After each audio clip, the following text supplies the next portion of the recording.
Hello subscribers, welcome to my YouTube channel. ఇది మేము Mumbai వెళ్ళినప్పటి vlog. ముంబైలో మేము 2 days అయితే స్పెండ్ చేసాం. సో దాని డీటెయిల్స్ ఈ వ్లాగ్లో అయితే మీతో షేర్ చేసుకుంటున్నాను. మేము పూణేలో ఉంటాం కదా, పూణే నుంచి ముంబైకి నియర్లీ 2 to 2.5 hours రీచ్ అయిపోవచ్చు. అండ్ మేము మా ఓన్ వెహికల్లోనే ట్రావెల్ చేస్తున్నాము. 2 families, మా ఫ్యామిలీ అండ్ మా ఆడపడుచు వాళ్ళ ఫ్యామిలీ వెళ్తున్నాం. ఎక్స్ప్రెస్ హైవే రెడీ అయ్యాక పూణే వాళ్ళు ముంబైకి వెళ్ళాలన్నా, ముంబై వాళ్ళు పూణేకి రావాలన్నా చాలా ఈజీగా ఉంది ఇప్పుడు.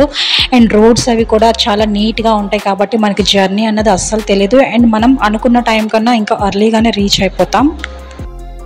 పూణే నుంచి మనకి ముంబై వెళ్ళాలంటే ఆల్టర్నేట్ వేస్ కూడా ఉన్నాయి, లైక్ క్యాబ్ ఆర్ బస్సెస్ ఏమైనా బుక్ చేసుకొని వెళ్ళొచ్చు. దానికి మనకి per head 500 rupees ticket cost అయితే పడుతుంది. అది మీకు ఎలా అంటే ఎక్స్ప్రెస్ హైవే ఉన్నంత వరకు పర్లేదు. నెక్స్ట్ ఏంటంటే సిటీ లోపల నుంచి తీసుకెళ్తాడనమాట ముంబైకి వెళ్ళాలంటే.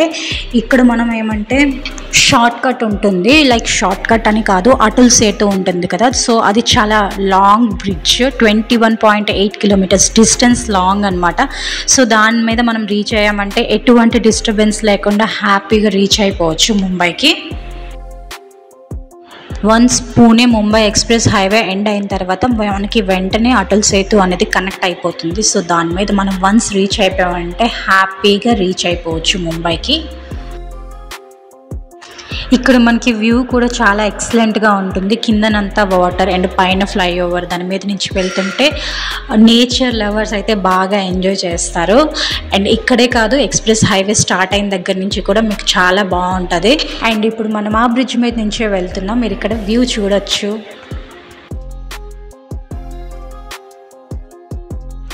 ముంబైలో మేము డైరెక్ట్గా దాదర్ ప్లేస్కి వెళ్ళిపోయాము. ఆ ఏరియాలోనే మేము రూమ్ తీసుకున్నాం, లైక్ హోటల్ బుక్ చేసుకున్నాం. ఇక్కడ ఇదేంటంటే మనకి సెంటర్ అనమాట. సో ఇక్కడ మనం ఏదైనా ప్లేస్కి వెళ్ళాలన్నా కానీ ఇక్కడ నుంచి మనకి ఈజీగా యాక్సెస్ ఉంటుంది. పక్కనే ఇంకా రైల్వే స్టేషన్ ఉంది. సో దానికి కనెక్టివిటీ కూడా చాలా బాగుంటుంది.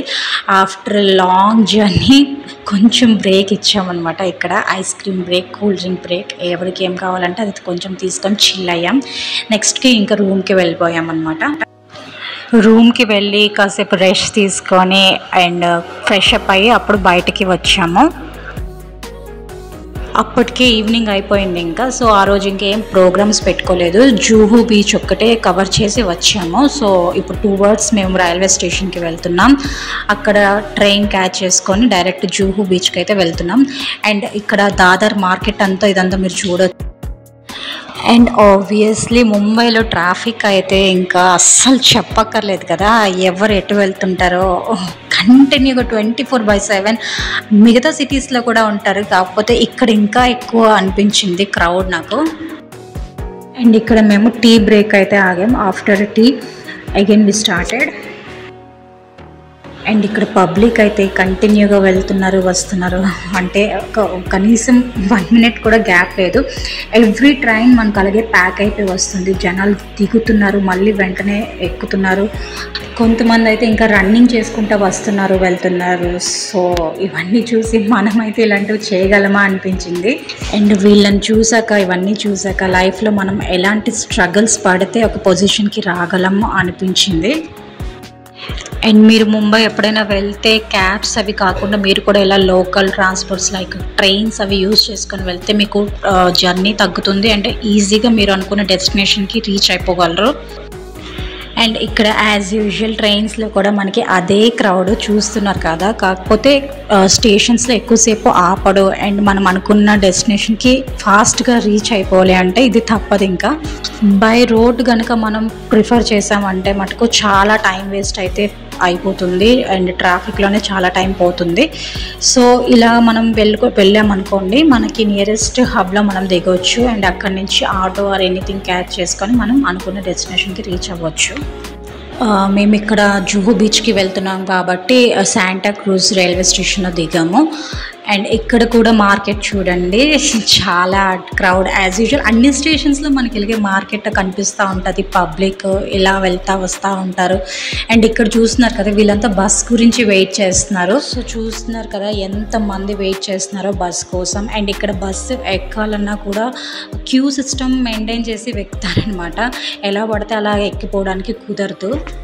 అండ్ ఇక్కడ మార్కెట్ కూడా చూస్తున్నారు కదా, ఇక్కడే మార్కెట్ అనే కాదు, ఎవ్రీ రైల్వే స్టేషన్ దగ్గర మనకు ఆల్మోస్ట్ ఇలాగే క్రౌడ్ కనిపిస్తుంది. అండ్ ఎటు చూసినా మనకి 4 వైపుల మార్కెట్ అయితే ఫుల్గా ఉంటుంది. బట్ షాపింగ్ చేస్తే ఏంటంటే మనకి టైం ఎక్కువ ఉంటే పర్వాలేదు, లేదంటే ఉట్టిన టైం వేస్ట్ అవుతుంది. అండ్ వీటి క్వాలిటీ కూడా ఎలా అంటే యూజ్ అండ్ త్రోకి పర్లేదు, బట్ లాంగ్ టర్మ్కి అయితే యూజ్ అవ్వవు. శాంటా క్రూజ్ నుంచి 2 కిలోమీటర్స్ డిస్టెన్స్లోనే జూహు బీచ్ ఉంది. సో అక్కడి నుంచి లోకల్ ఆటో పట్టుకొని ఇంకా డైరెక్ట్గా బీచ్కి అయితే రీచ్ అయిపోయాం. మేము వెళ్ళేసరికి ఆల్మోస్ట్ డార్క్ అయిపోయింది, బట్ అప్పటికి కూడా పబ్లిక్ అంతా ఉన్నారు. ఇది వచ్చేసి ఫ్రైడే ఈవినింగ్ అనమాట. సో క్రౌడ్ అయితే బాగుంది. అండ్ ఇక్కడ మనకి మ్యాట్స్ అవైలబుల్ ఉంటాయన్నమాట రెంట్కి. సో మ్యాట్స్ తీసుకొని అక్కడ మనం కూర్చొని ఎంజాయ్ చేయొచ్చు. బీచ్లో అయితే తడవలేదు, జస్ట్ దూరం నుంచి బీచ్ని ఎంజాయ్ చేసాం. అండ్ అక్కడ మార్కెట్ అవి చూస్తుంటే అలా టైంపాస్ అయిపోతుంది. అండ్ ఇక్కడ ఏవేవో చాలా రకాల స్నాక్స్ అయితే అవైలబుల్ ఉన్నాయి, దొరుకుతున్నాయి. సో అవన్నీ తీసుకొని మ్యాట్ తీసుకొని కొంతసేపు అక్కడే అలాగా రిలాక్స్ అయ్యాం. పిల్లలందరూ కూడా ఆడుకుంటున్నారు, కొంతసేపు ఇక్కడ చిల్ అయ్యాము.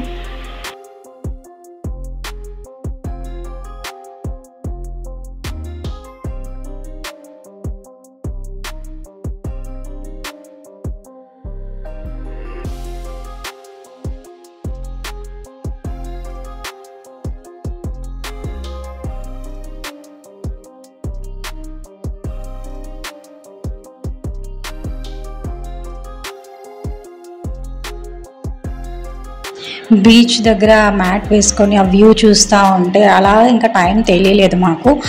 కాసేపు అక్కడే ఉండిపోయాము, ఎందుకంటే ఆ రోజు ఇంకేం ప్రోగ్రామ్ పెట్టుకోలేదు, ఓన్లీ జూహు బీచ్. తర్వాత ఇక్కడ నుంచి ఇంకా వెళ్ళిపోయాం డైరెక్ట్గా మా హోటల్కి.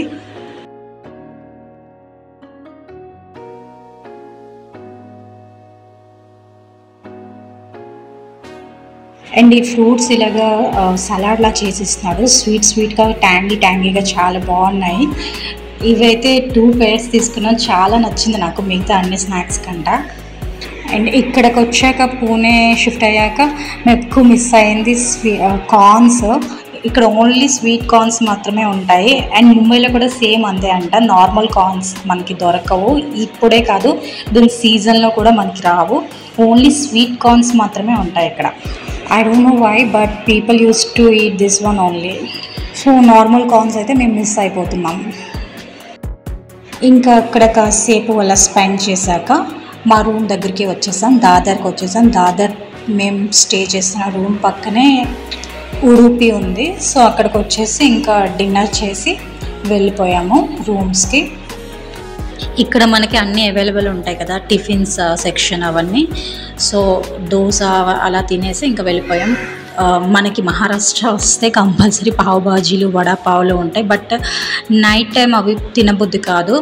అండ్ లైట్ టిఫిన్ చేసేసి ఇంకా స్టార్ట్ అయిపోయాం రూమ్కి. అండ్ ఇది వచ్చేసి మా day 1 in Mumbai. And next day ఇది డే 2 గేట్వే ఆఫ్ ఇండియా దగ్గరికి వచ్చాం. ఆబ్వియస్లీ ఇక్కడికి వచ్చామంటే Taj hotel and gateway of India ఈ 2 కవర్ అవుతాయి. సో ఇక్కడికి మేము రావడానికి చర్చ్ గేట్ రైల్వే స్టేషన్ దగ్గర దిగాం. చర్చ్ గేట్ నుంచి ఇక్కడికి దగ్గర అనమాట. సో అక్కడి నుంచి ఈజీగా ఆటో క్యాచ్ చేసుకొని ఇక్కడికి వచ్చేసాం. ఇక్కడ బయట వచ్చేసి ఇలా మార్కెట్ అంతా ఉందండి. అండ్ ఇక్కడ పిల్లలకి స్పెక్స్ తీసుకుంటున్నాం, గాగల్స్ లాంటివి. వీళ్ళకి ఎన్ని తీసుకుంటున్నా బ్రేక్ చేసేస్తున్నారు, లేదంటే ఎక్కడో మర్చిపోతున్నారు, ఇలా చేసేస్తున్నారు. సో ఇంకా ఆ రోజు కొంచెం డే కదా, సన్నీగా ఉంటే ఇవి తీసుకుంటున్నాం. సో ఇక్కడికి వెళ్ళాలంటే ఎంట్రీ ఫీ అలా ఏం లేదు, ఫ్రీ ఎంట్రీ.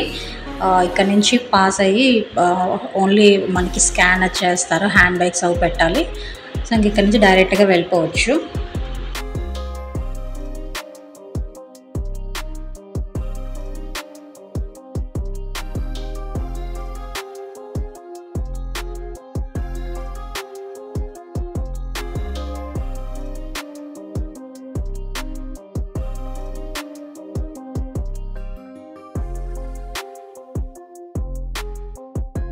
సో ఇక్కడ నుంచి కనిపిస్తుంది కదా gateway of India. Last time మేము వచ్చినప్పుడు చాలా బాగుండేది. ఈసారి రెనోవేషన్ చేస్తున్నారంట, స్టిక్స్ అవన్నీ కట్టేశారు. సో దాని లుక్ అంతా బాగా అనిపించలేదు మాకు. అండ్ ఇక్కడ నుంచి సీ వేలోని వెళ్తే ఎలిఫెంటా కేవ్స్కి వెళ్ళొచ్చు. అండ్ అక్కడ చాలా నడవాలి, ప్లస్ పిల్లలు ఉన్నారు అండ్ అంతసేపు సీలో జర్నీ చేయాలి. ఇవన్నీ ఆ ఎండలో ఇంకా మా వల్ల కాలేదు. సో ఓన్లీ ఇక్కడ ఈ 2 కవర్ చేసి ఇంకా నెక్స్ట్ మెరైన్ డ్రైవ్కి అయితే వెళ్ళిపోయాం. ఇక్కడ కొన్ని స్నాప్స్ అయితే దిగాం అండ్ వాళ్ళు మనకి వెంటనే కడిగించేసి ఇస్తారు కదా పిక్స్, అవి కొన్ని దిగాం. ఇక్కడ కొన్ని మెమరబుల్గా ఉంటాయి అనేసి మేము ఇక్కడికి ఎర్లీ మార్నింగ్ వచ్చాం.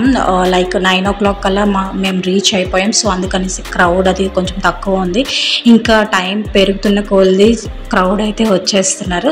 సో మాకు ఫొటోస్ అవి దిగేటప్పుడు అంత ప్రాబ్లం ఏం అవ్వలేదు. అండ్ గేట్వే ఆఫ్ ఇండియాకి దగ్గరలోనే ఇక్కడ మనకి ఛత్రపతి శివాజీ సంగ్రహాలయ అని ఉంటుంది. ఇది మ్యూజియము, దీనికి విజిట్ చేయండి.